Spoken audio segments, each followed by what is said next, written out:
हरे कृष्णा। आज के इस वीडियो में हम आपके लिए जन्माष्टमी पर्व की पावन कथा लेकर आए हैं। द्वापर युग में पृथ्वी पर लगातार पाप और राक्षसों का अत्याचार बढ़ने लगा। तब पृथ्वी गाय का रूप धरकर ब्रह्मा जी के पास गई। तब ब्रह्मा जी ने सभी देवताओं के साथ पृथ्वी की व्यथा सुनी और सभी ने मिलकर भगवान विष्णु जी के पास गए। ब्रह्मदेव भगवान विष्णु से बोले, हरि नारायण, अब समय आ गया है, आपको पृथ्वी पर 8वें अवतार के रूप में अवतरित होना ही होगा।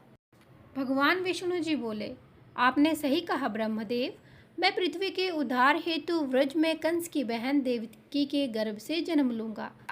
तब सभी देवी और देवता व्रज में आकर नंद और यशोदा तथा गोपियों के रूप में अवतरित हुए।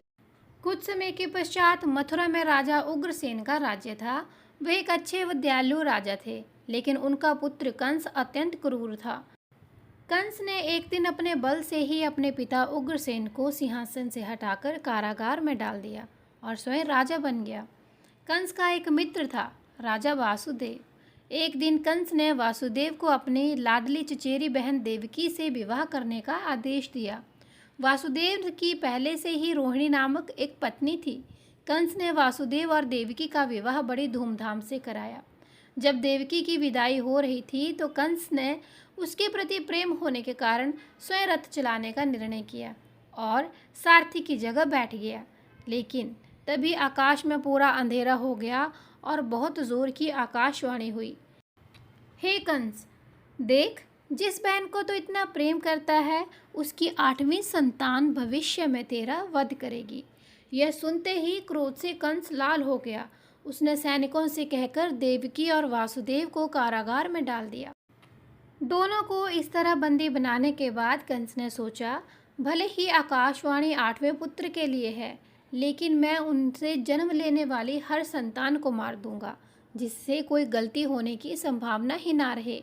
इसके बाद जब देवकी गर्भवती होती तो कंस सैनिकों का सहारा लेके उनको कड़ा आदेश देता। जैसे ही वासुदेव और देवकी की संतान का जन्म होता तो कंस वहां आकर उस बच्चे को कारागार की ही दीवार पर पटक कर मार देता। इस तरह कंस ने उनके 6 पुत्रों की हत्या कर दी थी।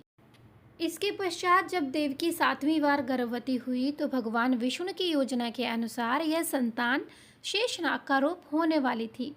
देवकी और वासुदेव से मिलने वासुदेव की पहली पति रोहिणी कारागार में आती है और देवताओं के चमत्कारिक रूप से देवकी के गर्भ को रोहिणी के गर्भ में पहुंचा दिया।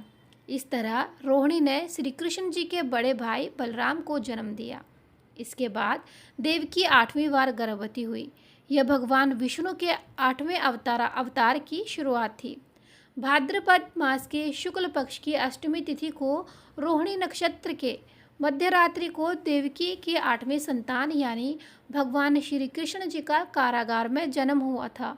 उनके जन्म लेते ही वहां पहरा देने वाले सारे सैनिक गहरी नींद में चले गए। कारागार के सभी दरवाजे अपने आप खुल गए और देवकी तथा वासुदेव के हाथ पैरों की बेड़ियां भी खुल गई। वे दोनों कुछ समझते उससे पहले आकाशवाणी हुई कि इस पुत्र को यमुना नदी के पार गोकुल में बाबा नंद के घर पहुंचा दो। बाहर तूफानी वर्षा हो रही थी। वासुदेव ने एक टोकरी में बालक श्री कृष्ण जी को रखा। अपने सिर पर टोकरी लेकर यमुना नदी पार करने लगे। बारिश के कारण यमुना नदी के पानी में वासुदेव पूरी तरह से डूबकर चल रहे थे। सब कुछ इतना चमत्कारिक था कि वह वैसा ही करते जा रहे थे जैसा आकाशवाणी कहती गई थी। कहते हैं बालक श्री कृष्ण को बारिश में भीगने से बचाने के लिए शेषनाग ने स्वयं आकर उनकी रक्षा की थी। यह यमुना नदी पानी की टोकरी में हाथ पैर चला रहे चंचल बालक के कृष्ण के पैरों को छुआ तो तुरंत ही पानी का स्तर एकदम नीचे चला गया, मानो यमुना नदी श्री हरि जी के अवतार रूप के चरण स्पर्श करने के लिए आई थी। जब आधी रात को वासुदेव ने गोकुल में नंद बाबा का दरवाज़ा खटखटाया तो वो आश्चर्यचकित रह गए, क्योंकि कुछ समय पहले ही नंद की पत्नी यशोदा ने भी एक पुत्री को जन्म दिया था। वह थककर सोई हुई थी। बाबा नंद ने बालक श्री कृष्ण जी को उनकी पत्नी के पास लिटा दिया और वहां से सोई हुई बेटी को वासुदेव को दे दिया। वासुदेव उसे लेकर वापस कारागार में पहुंच गए और फिर सब कुछ पहले जैसा ही हो गया। कारागार के दरवाजे पर हथकड़ियाँ वापस लग गई और सारे सैनिक जाग गए। होश में आते ही उन्होंने जानकर देवकी की 8वें संतान के जन्म की खबर कंस को दी। कंस दौड़ता हुआ आया और हमेशा की तरह देवकी की गोद से उसकी संतान को छीन लिया।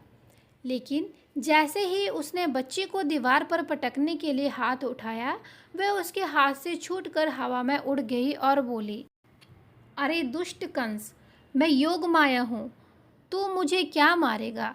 जो तुझे मारने वाला है उसने गोकुल में अवतार ले लिया है। इसके बाद कंस ने श्री कृष्ण जी को मारने के लिए कई दैत्य दानवों और राक्षसों को गोकुल में भेजा, लेकिन उनका कोई कुछ भी नहीं बिगाड़ पाया, बल्कि अपनी लीला से बालकृष्ण जी ने हर एक का अंत कर दिया। अतः 16 वर्ष की आयु में उन्होंने मथुरा में जाकर अपने बड़े भाई बलराम के साथ कंस का संहार किया और अपने माता पिता को कारागार से बाहर निकाला और प्रजा को आतंक से मुक्ति दिलाई। तो ये थी आज की हमारी श्री कृष्ण भगवान जी के जन्म की कथा। भगवान श्री कृष्ण जी का पूरा जीवन रोमांचक कथाओं से भरा हुआ है। उनके जन्म की कथा तो बस एक छोटी सी शुरुआत थी। अपने बच्चों को भगवान श्री कृष्ण जी के बाल लीलाओं के बारे में ज़रूर बताएं। उनके नटखट बचपन, चोरी से माखन खाने की आदत, गायों के प्रति प्रेम और एक से एक भयानक राक्षसों का अंत करने की कहानियाँ उसे न केवल रोमांचित कर देंगी, बल्कि भारतीय संस्कृति से भी आपके बच्चों को परिचित कराएंगी। तो इसी के साथ आज के हमारी ये वीडियो समाप्त होती है। अगर आपको हमारे चैनल में दिखाई जाने वाली जानकारी और कथाएं अच्छी लगें तो हमारे चैनल को ज़रूर सब्सक्राइब और शेयर कीजिएगा और कमेंट सेक्शन में राधे राधे या हरे कृष्णा ज़रूर लिखिएगा। तो मिलते हैं एक नई वीडियो के साथ, तब तक के लिए हरे कृष्णा, राधे राधे।